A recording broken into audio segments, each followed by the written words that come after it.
Hey everyone, welcome back to the channel. Today we are going to talk about different types of demand and how brands uses smart marketing strategies to handle them. I'll give you real examples first so it's easy to understand and then we will see which strategy each brand uses to solve the problem. Let's get started. Negative demand. Many people avoid buying LIC life insurance. To change this, the company uses conversional marketing. This means they run campaigns to convince people why life insurance is important and why it's a smart choice. Unwholesome demand. Cigarettes and gutka are in demand even though they are harmful.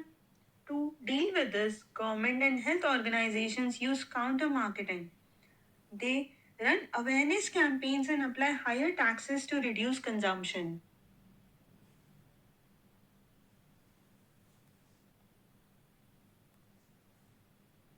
Then comes no demand. Organic foods like 24 Mantra were initially ignored by customers. To create interest, the brands use stimulation marketing. They educate people about the benefits of organic food and generate awareness among potential buyers. Then comes full market demand.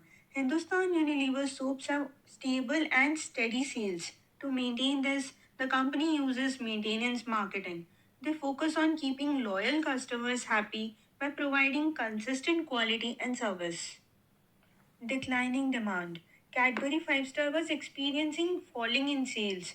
The company used remarketing strategy. They introduced new flavors and ran campaigns to revive their customers' interest.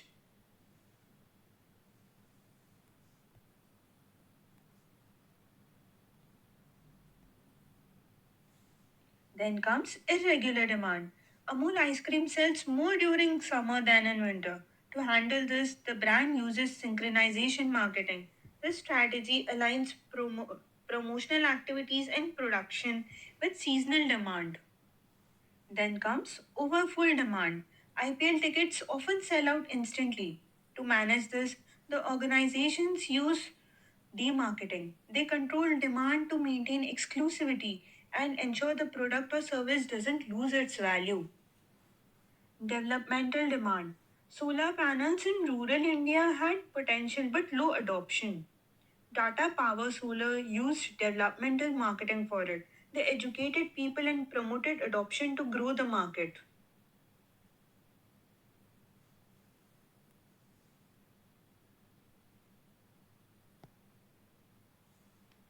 Then comes overfull or excessive demand. Luxury hotels often have more bookings than available rooms. In this case, demarketing is used. The strategy helps control consumption and manage the supply effectively. Then comes hidden demand. Affordable smartphones were highly desired in rural areas. Micromax used developmental marketing. They launched new products to fulfill these unmet needs. So that's a look at the different types of demand and how brands tackle them with smart marketing strategies. Which example did you find most interesting? Comment below and let me know.